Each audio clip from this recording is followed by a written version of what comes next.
எல்லாத்துக்கும் வணக்கம். நம்மளுக்கெல்லாம் தெரியும், கடைசி 4/5/2024 ஒரு 144 நாளுக்கு முன்னாடி நம்ம இங்கே சந்திச்சிருந்தோம். உங்களுக்கெல்லாம் கடைசி பேட்டியில் நம்ம சொல்லியிருந்தோம், ஒரு 45 நாட்களுக்கு முன்னாடி நம்ம சொல்லியிருந்தோம், இந்த தமிழக அரசாங்கத்திற்கும் காவல்துறைக்கும் புரிகின்ற வகையிலே கோர்ட்டு பதில் சொல்லுன்னு சொல்லியிருந்தோம். இப்போ 2வது குண்டாஸ் போடப்பட்டு இன்றையோட 44 நாள் முடிவடைந்திருக்கு. இன்றைக்கி சுப்ரீம் கோர்ட்டில் என்ன நடந்துச்சுன்னு சொன்னோம்னா, திங்கக்கிழமை 23/8/2024 நடந்த குண்டாஸ் அட்வைசரி போர்டில், அந்த அட்வைசரி போர்டில் ஒரு அப்பீராயி சவுசங்கர் அப்பீராயி இவர் மேலே 2வது குண்டாஸ் போடுறதுக்கான முகாந்திரம் இல்லைன்னு சொல்லி அவங்க ரெக்கமெண்டேஷனில் கவர்மெண்ட்டே அந்த குண்டாஸை வித்ட்ரா பண்ணிட்டாங்க. வித்ட்ரா பண்ணிவிட்டு இன்றைக்கி சுப்ரீம் கோர்ட்டில் வழக்கு வரும்போது, இந்த மாதிரி நாங்கள் அவர் மேலே போட்டிருந்த 2வது குண்டாஸை வித்ட்ரா பண்ணிட்டோம் அப்படின்னு சொல்லி சபிஷன் ஒரு சீனியர் கவுன்சில் வச்சு கொடுக்கும்போது, அதை ரெக்கார்ட் பண்ணிவிட்டு இன்றைக்கி சுப்ரீம் கோர்ட் என்ன சொல்லியிருக்குன்னா, அவர் மேலே போட்டிருக்கக்கூடிய 2வது குண்டாஸை ரத்து பண்ணதுனால இமீடியட்டாக வேறு எந்த வழக்குகள் இல்லைனாலும் அவர் உடனடியாக விடுதலை செய்ய சொல்லி இன்றைக்கி ஒரு உத்தரவு போட்டிருக்காங்க. உங்களுக்கெல்லாம் தெரியும், இதுக்கிடையில் அவர் மேலே 27 வழக்குகள் இருந்தது. ஒரே ஒரு விஷயத்துக்காக 17 வழக்குகள் இருந்தது. அதுக்கு சுப்ரீம் கோர்ட்டில் ஸ்டேயாக இருக்குது. மற்ற எல்லா வழக்குலையும் பிணைகள் கிடைக்கப்பட்டு அவர் எந்த கடைசி 44 நாளில் ஜாமீனில் தான் இருந்தார். எல்லா வழக்குலையும் ஜாமீன் கிடைக்கப்பட்டு கடைசி 44 நாட்களாக இந்த குண்டாஸ்க்காக மட்டும்தான் சிறையில் இருந்தார். அந்த குண்டாஸும் இன்றைக்கி ரத்து செய்யப்பட்டிருக்கு. அரசாங்கமே அதை வாபஸ் வாங்கியிருக்கு. நம்ம இதில் என்ன சொல்ல விரும்புகிறோம்னா, கடைசி 44 நாளில் 6 முறை சுப்ரீம் கோர்ட்டில் இந்த வழக்கு விசாரணைக்கு வந்திருக்கு.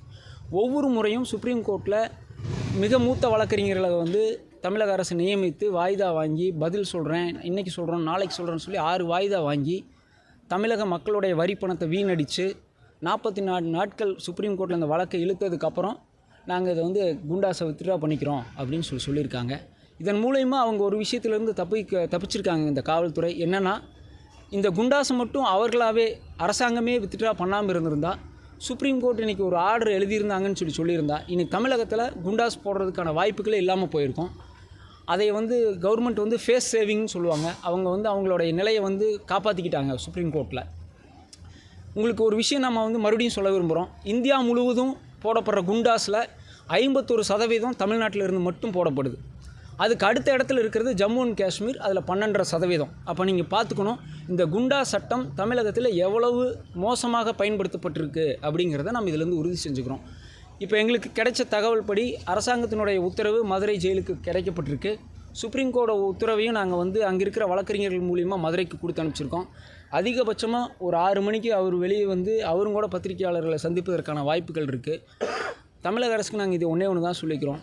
மக்கள் உங்கள்கிட்ட நிறைய எதிர்பார்த்துட்டு இருக்கிற நேரத்தில் இவர்கள் மாதிரி இந்த மாதிரியான வழக்குகள்லாம் போட்டுட்டு சட்டம் ஒழுங்கு பிரச்சனையாக இருக்கிற நேரத்தில் ஒரு யூடியூப்பில், ஒரு ஃபேஸ்புக்கில், ஒரு ட்விட்டரில் போடுற கமெண்ட்டுக்கு கவனம் செலுத்தாமல் மக்களுடைய அன்றாட பிரச்சனைகள், சட்டம் ஒழுங்கு மற்றும் கஞ்சா மற்றும் பெண்கள் மீதான வன்முறையில் எல்லாம் கவனம் செலுத்தி காவல்துறை தமிழகத்தை முதல் மாதிரி எப்போவும் முன்னாடியெல்லாம் அமைதி பூங்கான்னு சொல்லுவாங்க, அந்த நிலையை நிலைநாட்டணும்னு கேட்டுக்கிறோம்.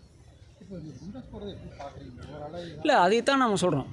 இந்தியா முழுவதும் போடப்படுகின்ற குண்டாஸில் 51% தமிழ்நாட்டில் போடப்படுது.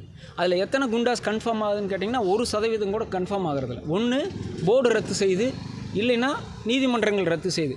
அப்புறம் இந்த குண்டாஸ் போடுறதுங்கிறதே ஒரு மனித உரிமை மீறல் தான் நாங்கள் சொல்கிறோம்.